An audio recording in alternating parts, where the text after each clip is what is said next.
welcome back to Selene Apoptosis, which I still think I am saying this wrong. God damn it. Secondly, woo! Computer, May 3rd. Mom is acting funny, and it smells funny too. She says she loves me all the time, but I'm a little bit blank when she's like that. Because, oh yeah, we read this last episode, right? I think so. A simple task, but Ethan hesitated. It was hard for him to get used to the idea of one of these pop-eyed creatures walking around their apartment.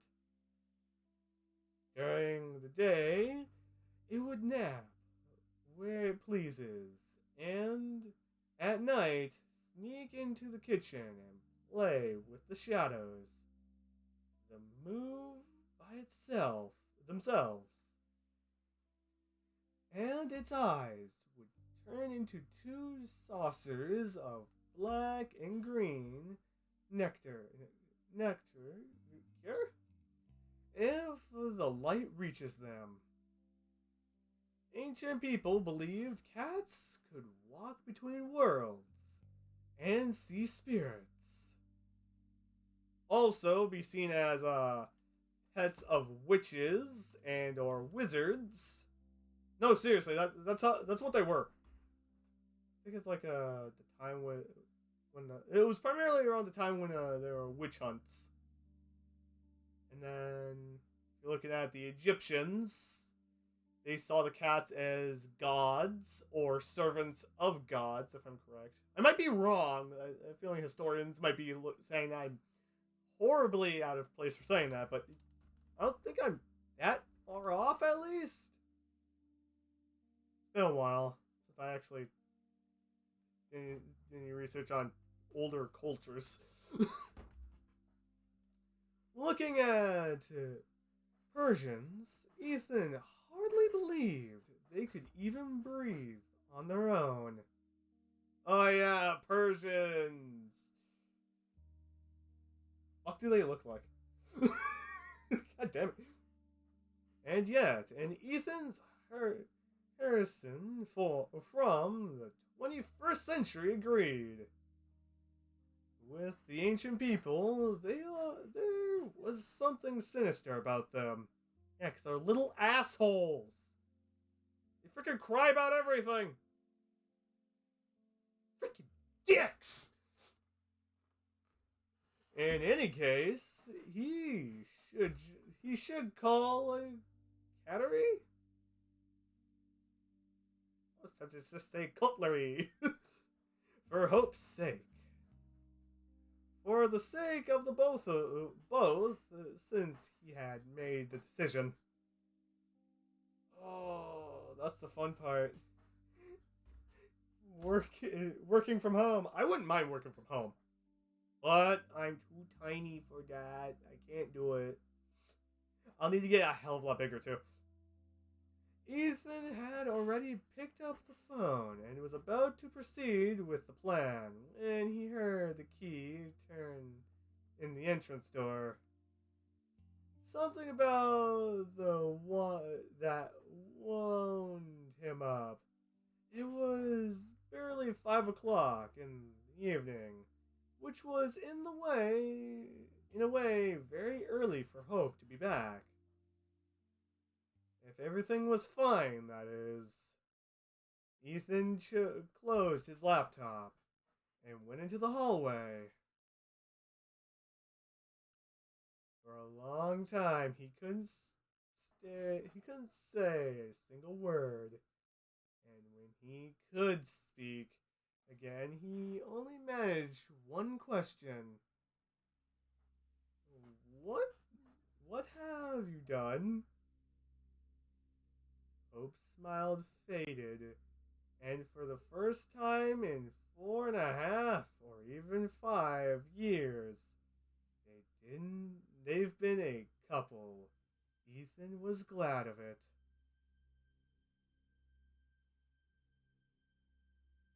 Who are you? fact, there was nothing surprising about it. As with the new haircut and the new hair color, Hope looked unbearably and subtly similar to that creature on the window. At that window, Hope's lips turned white, trembling. This didn't help, did it? Any of it? You caught me off guard, I tell you that. You can't love me even now, right? What are you talking about? Isn't it obvious? I am concerned. I see how you look at me. I am conflicted. You're disgusted. You try your best to touch me as little as possible. And no matter what I do, no matter what I try, it doesn't help. Admit it. You never loved her. You motherfucker. Don't tell me this thing is gonna turn into an eldritch horror. If it does, well fucking played, Vaxum Key. Well fucking played if you turn this into an eldritch horror. Motherfucker. Smart move catching me off guard with that. You didn't write Ethan. She was convenient, and that's about it. Shit makes the flowers grow. And the flowers grew so much. I'm freaking boosting the sound on it.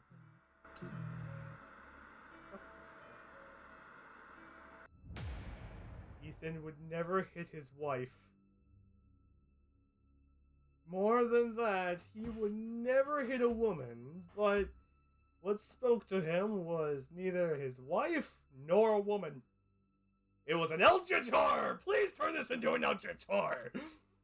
Scare me! I fucking dare you! Oh god, I have a feeling Vaxum Key might take that as a challenge.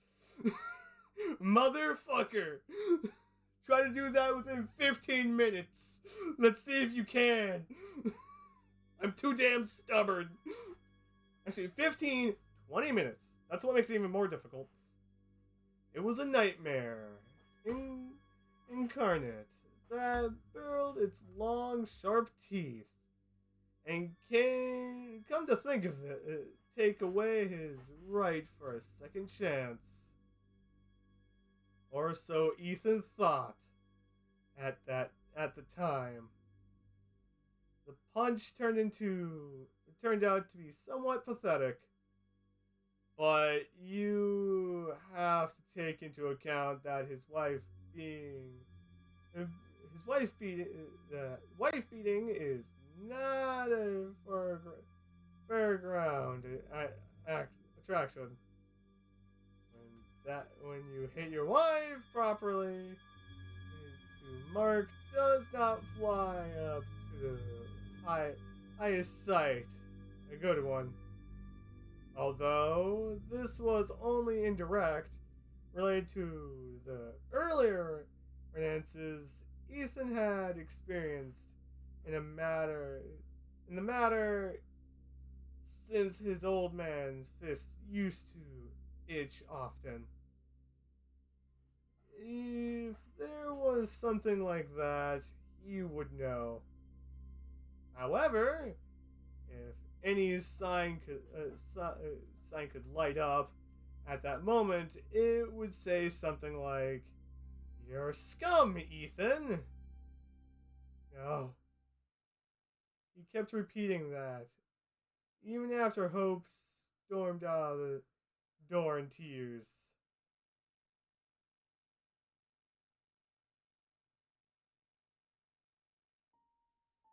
Oh shit.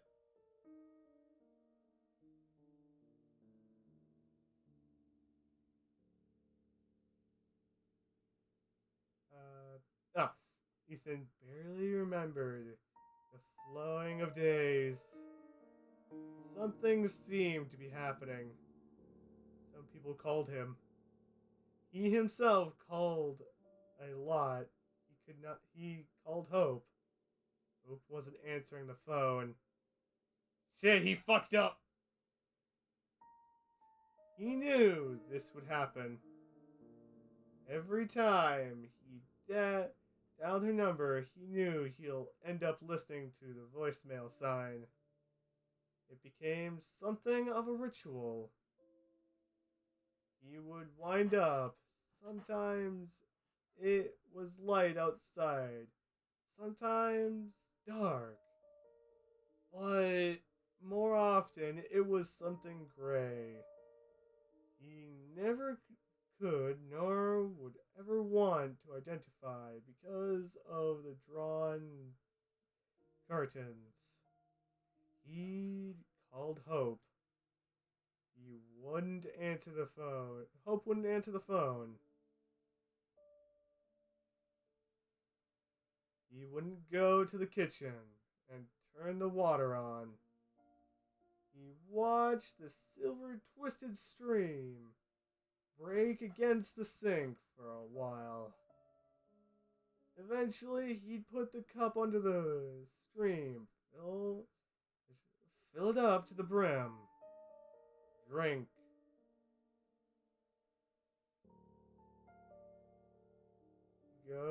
Go to the bathroom, back to the couch. It's too bad. It was too bad to be true. All of this can't be real. Life can't crumple into pieces in an instant. Just collapse inward like a wooden block tower. Ethan didn't remember the name of the game. Once he and Hope went to sea. He and Hope. It's too bad. All of this can't be real. He didn't do anything. Could it be that he didn't do anything? No. He hit Hope. Fuck, I thought that was just a monster. God damn it. I thought the game was gonna... This shit was gonna catch me off guard and go, ha! Eldritch Horror! Then Hope walks in. She sees the cat chick. And then Ethan being, like, really tense and, like, really defensive and shit. Something like that. That's what I was expecting. He hit her, and a red blotch spread across her cheek. It was too dark to see, but Ethan knew how it goes. How could he do that? What happens now? What can happen now? Those things were like a bunch of needles. He tended to swallow over and over. Sometimes he managed to briefly forget about them. Then what? It would happen to be when he woke up, and a gray, timeless look locked at the dirty white ceiling, and didn't remember who that Ethan Harrison was. But the pain would always come back. He had a bunch of needles in his throat, and no matter how much water he drank, he couldn't get rid of it. Hope's father shook him up a bit. Not in his senses. He could have done it. Grabbed him a hold of him, lifted off his ground. Lifting off the ground. Hope's father. Last mate! Hope's father was a tough man. He, despite his age, he could have hit Ethan hard. Ethan was afraid of it. And at the same time, he wanted it to happen. That would have made everything easier. Maybe even fixed it all. Ethan was going over it in his head as stared at his phone screen, displayed a familiar number. He was awfully scared, yet he answered. Which we'll get the answer next episode. So I hope all of you have a great, wonderful time and a great day too. Like, question what they're gonna do. So, see you guys next time.